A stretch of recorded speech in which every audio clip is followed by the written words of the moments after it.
Саламатсыңарбы окуучулар. Бүгүн бизде кыргыз тили сабагы. Биз буга чейин текст жөнүндө өтүп атабыз. Текст түзгөндү үйрөндүк, текстке ат койгонду үйрөндүк. Бүгүнкү биздин өтө турган темабыз тексттин планы жөнүндө түшүндүк. Жөнөкөй план. Азыр дептериңерди алып чыгасыңар балдар. Бүгүнкү числону жазабыз. 9 айынын 9-у. Бүгүнкү темабыз тексттин планы жөнүндө түшүндүк. Жөнөкөй план. Бұл теманы түшүнүш үчүн балдар 24-чү көнүгүүнү карайбыз. 24-чү көнүгүүдө Кеминенин жоруктарынан деп турат. Кемине өзүнүн үйүндө уктап жатса, түн ичинде ууру кирип, бир нерсе колума уунуп калабы деп кайсалап издей баштайт. Кемине ойгонуп кетип, каткырып күлөт. Анын макоо жигит экенсиң. Мен бул үйдөн күндүз эмес. Күндүз эч нерсе таппай жүрсөм, сен келип түнкү караңгыда бир нерсе издейсиң да. Бул кичинекей тема экен балдар. Азыр ушул темага план түзөбүз. Бул жерде эмне жөнүндө айтылды? Кеминенин үйүндөгү окуя.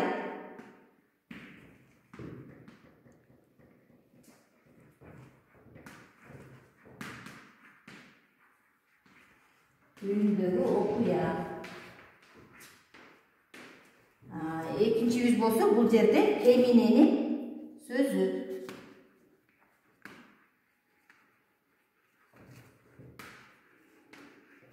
Эмне үчүн биз биринчи планыбыздын биринчисин Кеминенин үйүндө окуя деп койдук? Себеби ошол ууру Кеминенин үйүнө кирип атат. Мына ошол жөнүндө айтып атат. Ошол уурунун келгенин көрүп Кемине, анан сөздү айтып атпайбы? Бул жерде Кеминенин сөзү жөнүндө айтып атат. Бул текстке түшүндүк, балдар. Азыр болсо кийинки көнүгүүнү карагыла, балдар. Кийинки көнүгүүдө 25-чи көнүгүү деп турат, балдар. Мына бул жерде план түзүлүптүр. Биринчи кара чыйырчык деп турат. Экинчи катуу жааган жамгыр.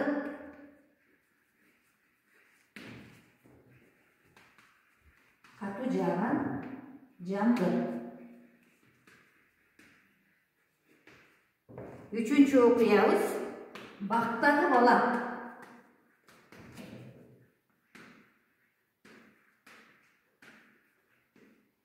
Төртүнчү алмаздын кубанычы. Алмаздын кубанычы. Мына бул планды карап көргүлө, балдар. Бул план 4 бөлүктөн туруп атат. Биринчиси кара чыйырчык, экинчиси катуу жааган жамгыр, үчүнчүсү бактагы бала, төртүнчүсү алмаздын кубанычы. Ушул планга биз, ушул план боюнча текст түзүшүбүз керек экен. Анан ошол тексттен ат коюшубуз керек экен, балдар. Силердин оюңар боюнча кандай тема коесуңар? Бул жерде окуя эмне жөнүндө болуп атат? Кара чыйырчык жөнүндө болуп атат, балдар. Эмне деген ат коюп койсок болот? Тема коюп койсок болот. Кара чыйырчык деп тема койсок болот, балдар.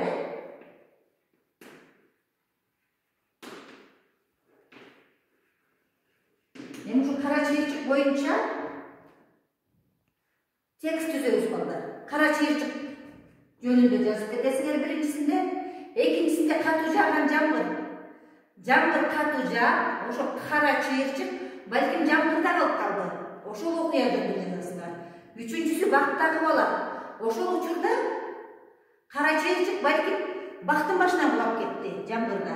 Ошол алма бакта бала жүргөн. Ошол бала кара чыйырчыкты куткарып калды. Андан кийин алмаздын кубанычы дейт. Ошол баланын аты Алмаз болсо керек. Ошо алмаздын кубанычы жөнүндө жазасыңар. Биринчи көнүгүүдө, балдар, текст берилди, жана иштеген көнүгүүдө. Ага биз план түздүк. Ал эми экинчи көнүгүүдө болсо, бизге план берилиптир, балдар. Ушул план боюнча текстке ат коюп, анан текст түзөт экенбиз.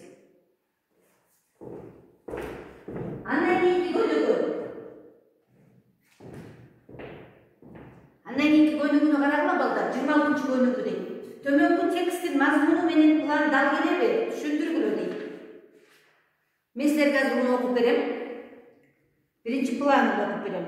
Биринчи көл жээги. Эс алууга балдар келишти. Балдардын эс алуусу, үчүнчүсү, төртүнчүсү көлдүн көрүнүшү дейт. Көлдүн көк жашыл булуңунда балдар лагери турат.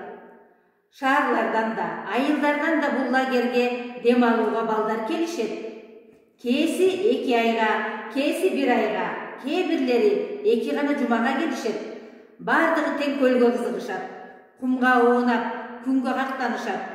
Көлдү кылаалап басып жүрүшөт. Болор болбос, жел жортсо, майда толкундар кубалашып, жээкке ак көбүк серпишет.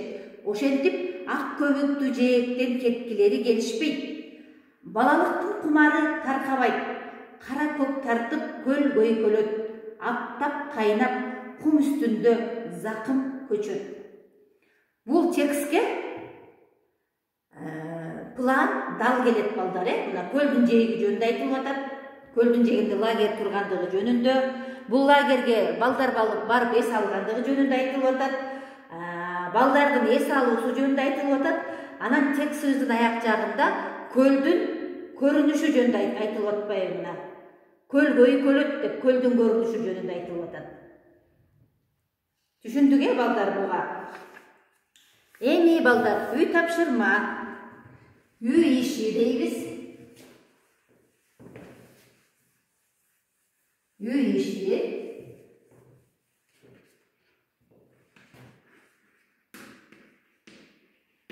Үй иши. 28 көнүгү. Көнүгү. Бул жерде эмне деп турат балдар? Төмөнкү пландын негизинде чакан текст түзгүлөр жана темасын аныктагыла дейт. Мына планды окуп берейин. Мугалимдик кесип. Биздин ага эжелер мугалимдин эмгеги дейт. Силердин оюңар боюнча кандай тема коесуңар бул жерге? Бул жерде эмне жөнүндө болгон атат деп ойлойсуңар? Мугалимдер жөнүндө айтылып атат балдар, Бул жерге биринчи планы жазып алабыз.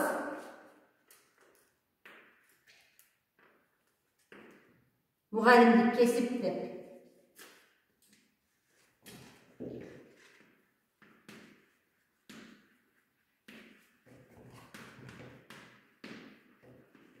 Экинчи биздин ага эжелер.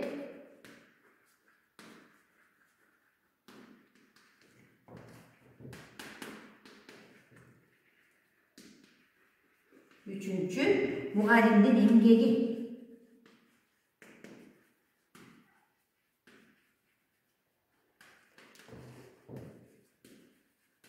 Sizler tekst düzüp atkanda en üçüncü planı düzüp balдар.